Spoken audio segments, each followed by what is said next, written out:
Welcome in Cannabiz Conversations podcast season 5. I know it's crazy. We're here. This being our second episode of the season. If you missed episode 1 with Tomer from Hephaestus, do yourself a favor, hit pause now, go back, watch that, because it's the quintessential way that I like to start a season, with somebody who has an unbelievable origin story and cares so deeply for what we're trying to all accomplish here.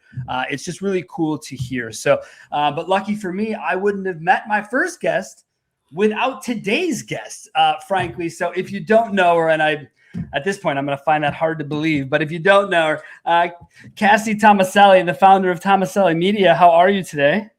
I'm great. How are you, Sean? Thanks for having me. Thank you for being here. You are in my notes as PR extraordinaire and creator of the Green Room, which we're going to definitely delve into here throughout. But we like to start the show with the origin story, Cassie. And so I want to know, and it's up to you. You want to talk about when you founded first or how you got into business, but I want to hear your origin story into cannabis one way or another. So what do you got for us?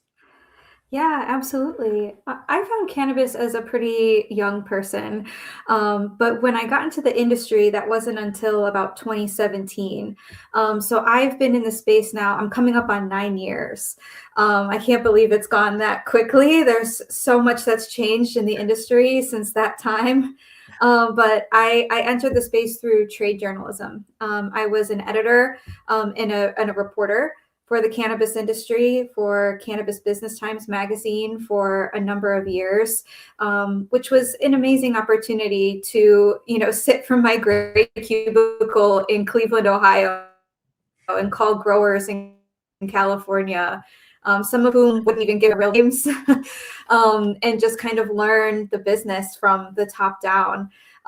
It was an awesome experience. So I was there for a number of years. I've also been a director of marketing for one of the first level 1 operators here in Ohio called Fireland Scientific. And about 3 years ago, I started my own consultancy called Tomaselli Media, where we offer content marketing and thought leadership and public relations for the cannabis industry. So it's been a wild ride, but wouldn't have it any other way. You've definitely seen a lot here in a short span of time. And I think people forget that who are in the cannabis business, just how quickly things have evolved once they've gotten rock and rolling. You're in your 30s, I'm in my 40s. There isn't much difference in what we've all seen the last 10 years, right? We've all been old enough to see just how quickly an industry can evolve. And so when that happens, you want to make sure that you get behind it, right? And you want to make sure that you are all hands on deck. And with that in mind, talking about all hands on deck, I want to give a shout out to this season's sponsor, right? If you don't know Hephaestus, you need to check these people out. And again, Tomer being their business development operator, they are really, really great people who are, again, trying to do the same thing here, pull the rope, help people create better product. Pre-roll production slowing you down. These are the kind of guys to call. So if you're not familiar with them, head over to hephaestus-tech.com. That's HEFESTUS-tech.com. And Cassie, once again, thank you for the introduction to the fine folks at Hephaestus. And it's been really cool getting to know them and their products. Oh, good. Yeah, absolutely. I'm glad that it's all worked out. Yeah, love working with Shohar, Tomer, and the folks over there. And yeah, looking forward to watching Tomer's episode when it officially airs. Yeah, well, you will. Yeah, exactly. Everyone will see that. And then the next week, they'll get to see you right here doing this. So let's talk about something I like in your story. You talk about being a reporter. Mm-hmm. Being a reporter in the cannabis scene when you were in Ohio. What were some of the bigger surprises for you? Like, what was one of the first things when you dug in, you were surprised to find? I think one of the biggest things was just how unestablished and disjointed the industry felt. It really was this brand new industry. And because, cannabis was and is still federally illegal, it just didn't have that institutional support. So it was a lot of people just kind of figuring it out on their own.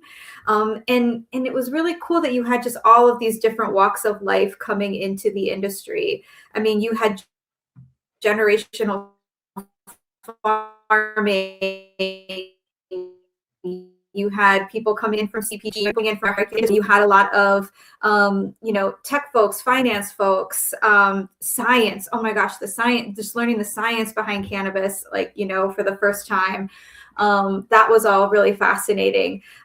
So you kind of get this like hodgepodge of people who are coming together and are trying to make this work in these fragmented state markets.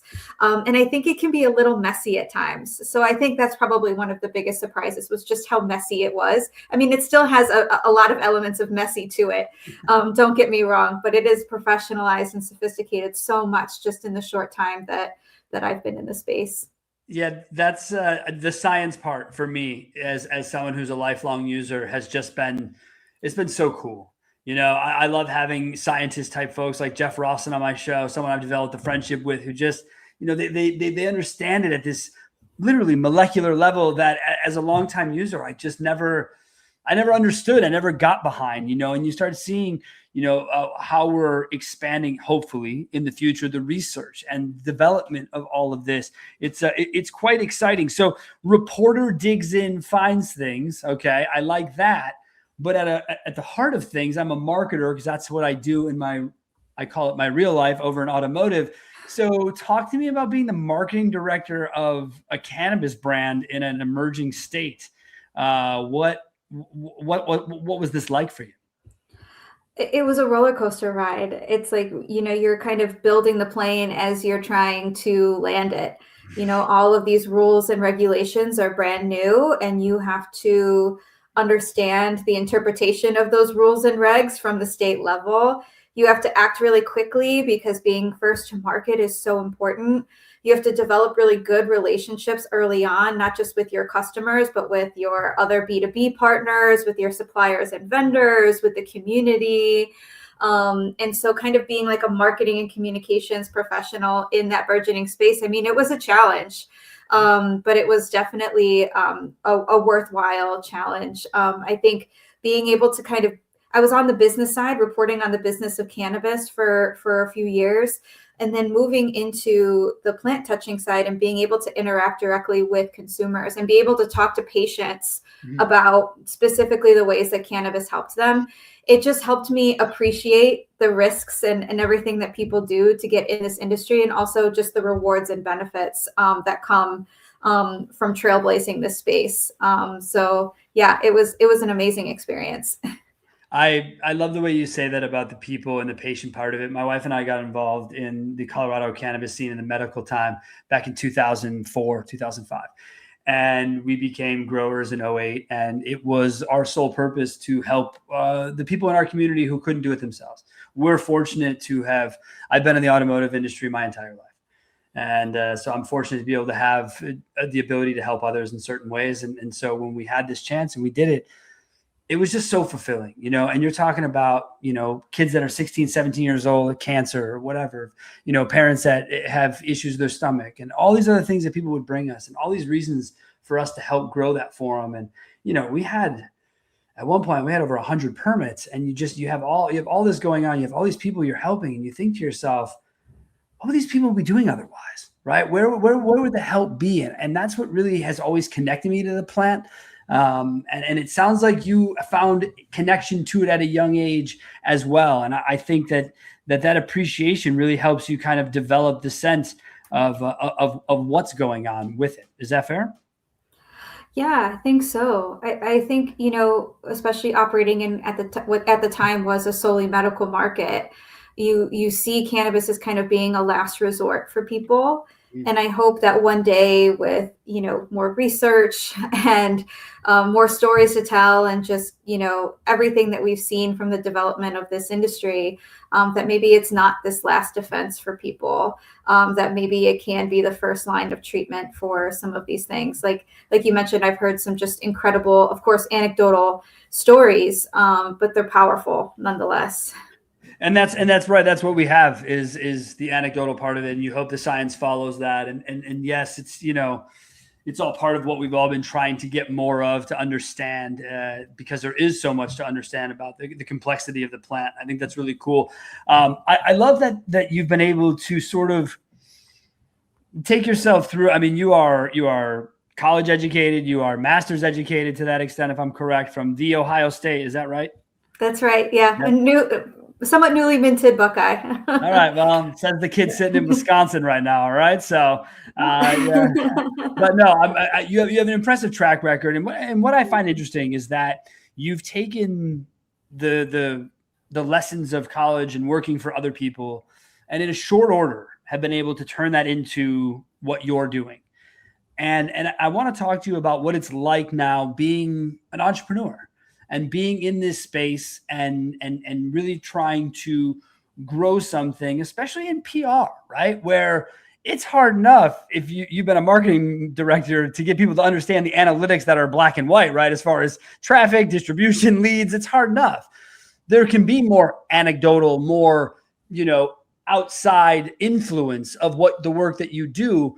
What's it like trying to do that in this industry right now? It's crazy, but it's fun, and I feel fortunate that I've had positions where I've kind of had a national network to kind of call on, to find, new clients, and to just develop really deep connections. It's like after so many years, you start going to MJ BizCon, it's almost like a family reunion. And everybody still at this point is so supportive of each other. There is, as stiff as competition is, there's so much cross collaboration. So I got so much support when I went out on my own. And I think that's just the testament to how great this industry is. But nonetheless, it's hard. I mean, I was kind of, operating right after I started my business right after the capital crunch in 2022 in the cannabis space, after those kind of pandemic highs, and then kind of seeing that dissipate. And we're kind of in this weird space right now where cannabis isn't like the new shiny toy anymore for most of the country, which is a good thing because it means it's been normalized and it's in so many state markets. But it's still facing so many of those capital, financial, regulatory, you name it, challenges. So there's just not a lot flowing into the industry the way that there was in kind of those like more golden days of, maybe like 2018, 2019, when I was really starting to get established in the space. So it's hard. People are very discerning. People have been burned before. They want to work with people who are committed to the industry. And so I think just kind of, thinking about that, entering the space with that kind of mindset, I think is really important if you want to build any kind of business in this space, that you want to be supportive, be understanding of some of the like financial limitations, the regulatory approvals, the long wait times to get something approved, the messy business structures, it's all part of it. So I think just being really flexible and being really open to wherever your business takes you, I think is just one thing that I've tried to do over the past 3 years.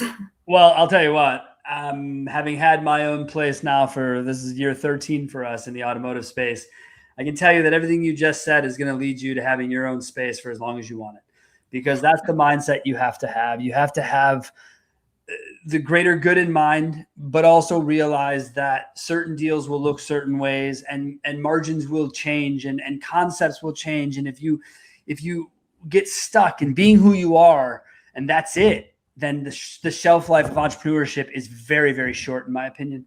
The way to really succeed long-term is to be able to take every single move and figure out how this move can turn into the next move. And it's the idea, right, of you're either evolving or you're dying. And that's overstated, I think, a bit. But the point to me is that if we're not continually keeping up with what's around us, then it will pass us by. So, and you've done it. And so with that in mind, and you use the word cross collaboration, and I see it with you and my boy, Mikey Meyer. I mean, I just, if awesome. there were people in my industry in automotive, we're not like that. It's not kumbaya where I'm from, but that's a 200-year-old industry, right? So it has its own problems. But from watching you do it and watching your creation of the green room, I'm inspired by it. I really think it's super cool. Thanks. Talk to me about how did the green room pop? I mean, you got the entrepreneur brain, which means you hear something, you hear a problem, you try to find a fix. It's clearly in there for you. Talking about how we got there.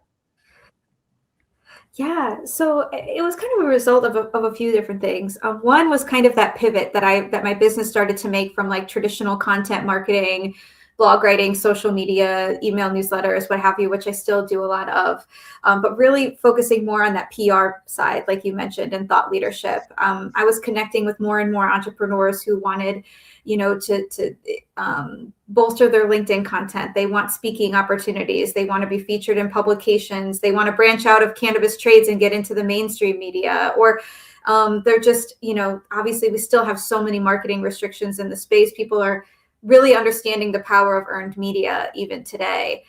So my work is kind of naturally kind of shifted into that lane a little bit more. And then as you're an entrepreneur, so you understand that like time is money. And when you're doing one-to-one work, you only have so many hours in the day. And I was like, how can I find a way to help more people do this, either who can't afford my retainer or who I just don't have capacity for anymore?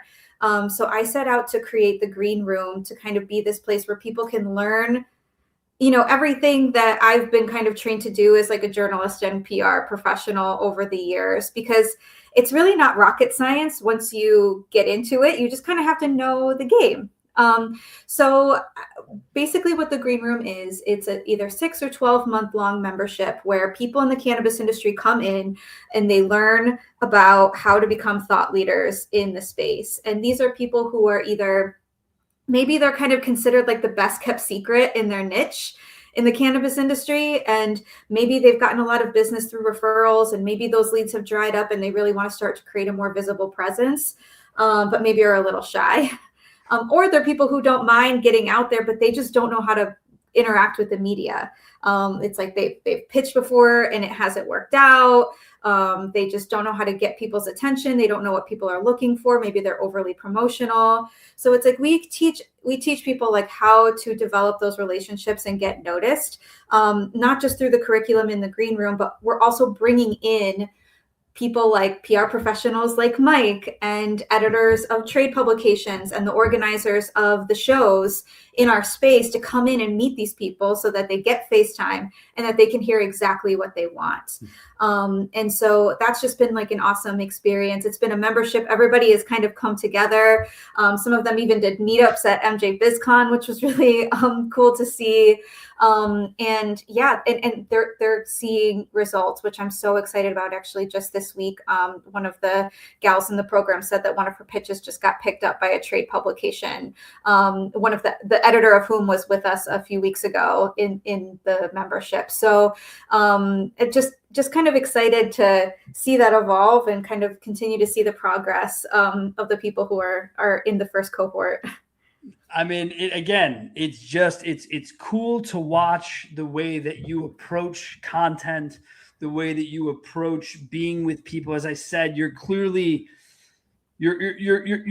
schooled in the matter one way or another. You've paid attention and you've developed your own way of doing things. And the green room is again, I just started doing it. I've been doing my own thing for a long time. I've been in my industry for 25 years. And I just started in the last couple of years throwing a yearly event right in my backyard here in Wisconsin and bringing my industry together and doing something similar, but, in a way where everyone sort of gets FaceTime with industry people they wouldn't maybe otherwise do. And so the cool thing that I found is just how meaningful that work becomes, having done what I've been doing as long as I have. And so it's really, for me, to watch you at such I would say an early stage of a startup as far as I'm concerned. I mean, if you're in year 3, you know the statistics. I don't have to tell you, you still got 2 more years to pass that buoy, and then you got to get past the next one. So yeah. It's not like it's just, oh, well, sure, Cassie can just sit back and watch it. No. As a matter of fact, it's funny around my house as year 13 approaches, I'm taking a slow step back from my full-time industry. And cannabis has always been the back burner of my life for 20 years now. I've been in the background of the industry. My first business, I keep the LLC right over here. It was called Green Biz Done Better. And we helped cannabis marketers and dispensaries connect with consumers and get websites and do marketing. Because back then, Google just didn't care. No one was talking about it. So we were buying AdWords the same way. We were participating wherever we could in socials and whatever made sense. So all of the changes that have happened are for me wild to watch, because I pretty much got out of the industry when I left Colorado and moved to Wisconsin, which is still a behind the times state, but it is what it is. And I can't make people see my point. I've tried. So, but for you being where you are, what's it like being in this emerging market right now of a state that it's happening? You're in it. You're watching it fluidly. Adult consumption. What are you seeing? What do you like? What do you don't like? Yeah, Ohio is so fascinating. And it's very cool to see how I kind of started in this space in 2017. People are like, what do you mean you work in the cannabis industry in Ohio? There's nothing going on there. You probably hear the same thing in Wisconsin. Yeah. And it's like, one day, it will be. And now that day is here. So that's pretty cool.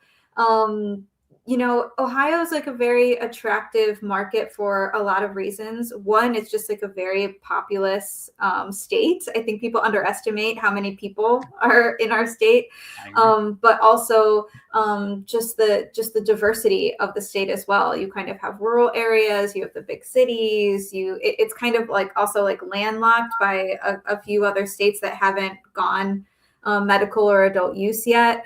So there are still opportunities there.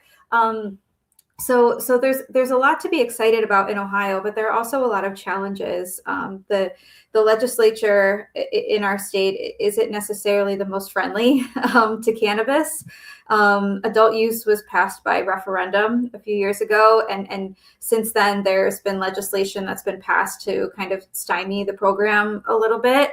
And thankfully it was stopped from doing much worse. But it makes it challenging. But another good thing about Ohio in some people's eyes is that it's a limited licensed market.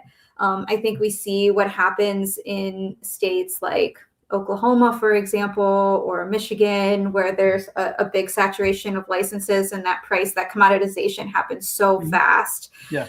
In a limited license market, that is slowed a little.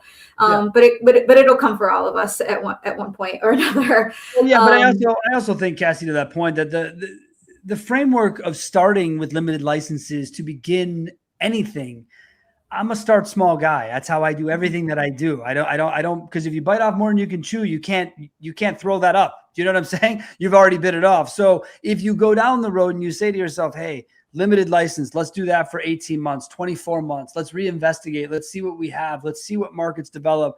And when you give cities the option to opt out or in, that can develop over time, because you watch some of those, I'm not going to do this, to people go, what just happened over there? Yeah, okay, we're in. And so I think as cities become online and available, thus licenses should follow, but limited license to protect price compression, because again, when a new market opens, it's not like you guys wake up on January 1st and get to go to the dispensary.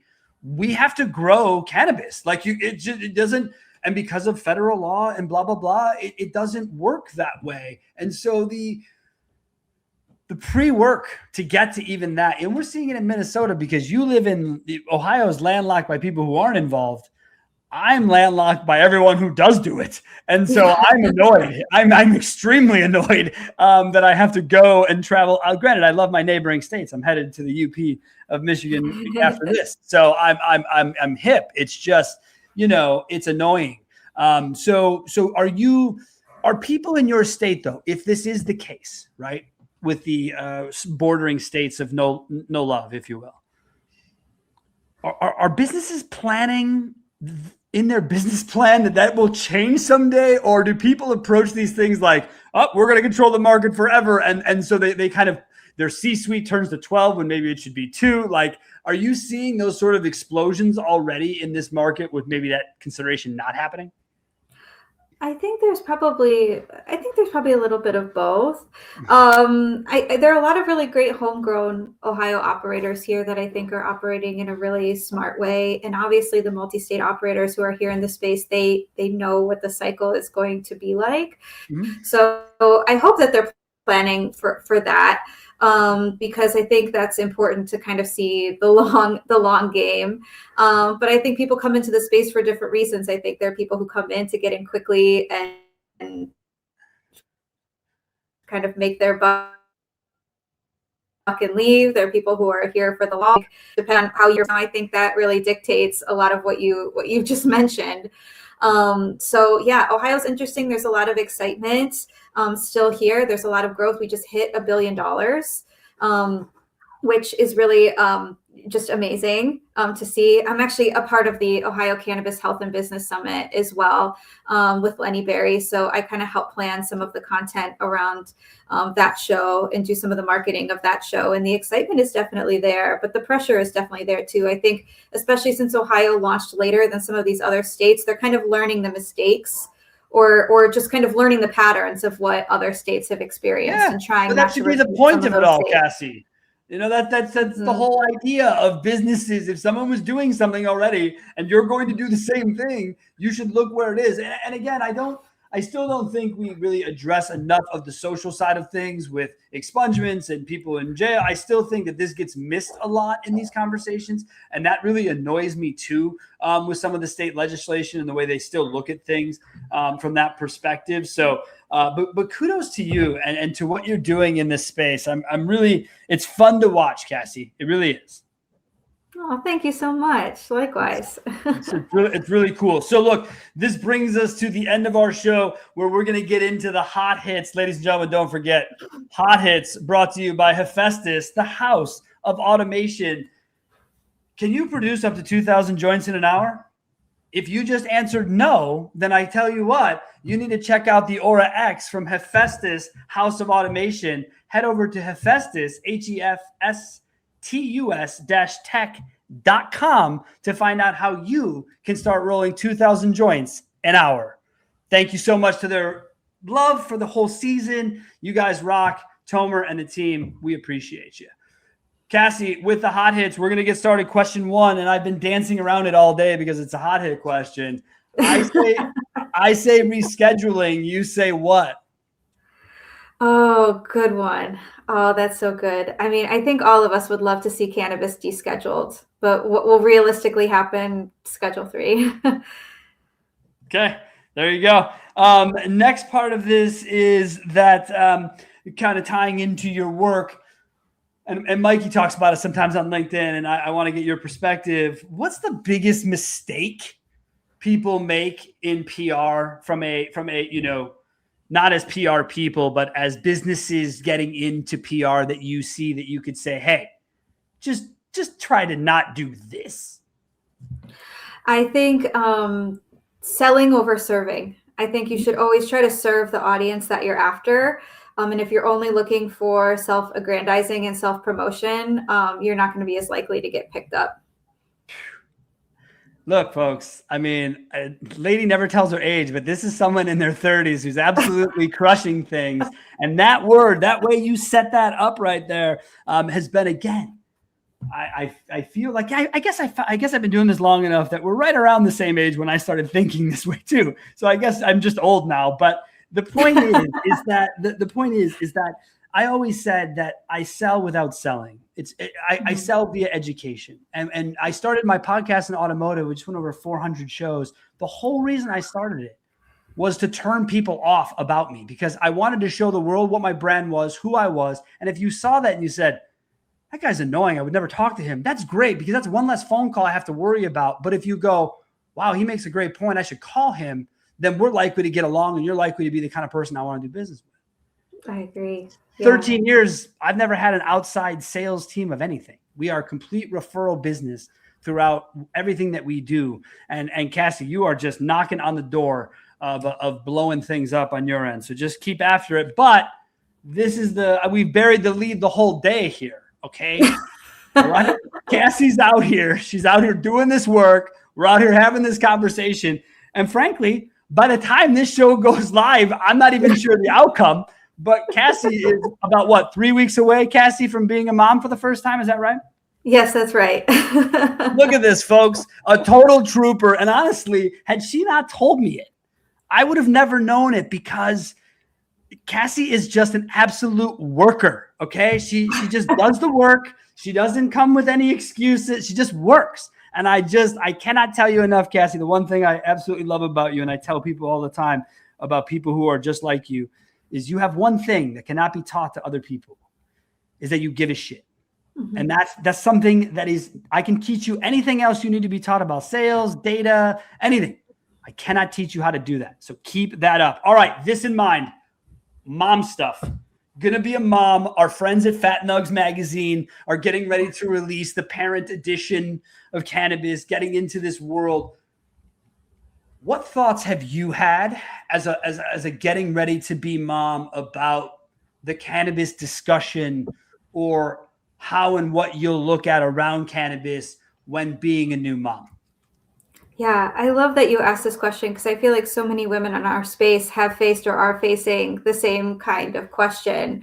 And fathers are facing the same kind of question as well, of what are my kids going to think of me when they learn that I'm in the cannabis industry, or what do my older kids think about me knowing that I work in this space? There's still so much stigma out there around cannabis, even though it's, increasingly accepted. There still carries a bit of stigma. So I think just kind of approaching it as, like I would be in any other industry. Like if I were a doctor, I would just explain, what I do and how I help people. I think teaching people about the responsible use of cannabis is really important. I think we need to continue to share that conversation a lot more than we even do now. So I hope that I can just be a good steward of the plant and teach my daughter about responsible use, appropriate use, age-appropriate use, and that it just becomes normalized at a certain point where it's just like, okay, this is what mom does. Yeah. I really hope that when your daughter gets to that age, that we're even further along, right? If we take the last 7 years and we look at the next 8 years, maybe that is the case. And potentially things do look where it's just nobody even thinks about it. But I can tell you this, you're absolutely on the right path. I'm not a parent. I am an uncle. I do live my life out in the open. I don't hide from it. If someone has a question about it, they're welcome to ask me. I will give my own feedback. But you're absolutely onto something in life as you are in business. Cassie, you're an absolute pleasure. Thank you so much for joining the show today. Thank you so much for having me. This was really fun. This is a great time. And again, folks, 3 weeks away from having a kid, and she's out here doing a podcast. We can't tell her how much we appreciate it enough. And with appreciation in mind, Hephaestus, thank you so much for your sponsorship this year. It means a lot to me to be able to partner with people who, as I mentioned earlier, actually give a shit about what we're trying to accomplish here. And it's really cool. And if you guys are looking to make pre-rolls at scale and speed with freshness, you're going to want to head over to hephaestus-tech.com, HEFESTUS-tech.com, and find out why they call themselves the House of Automation. Thank you all so much. We'll see you again next week.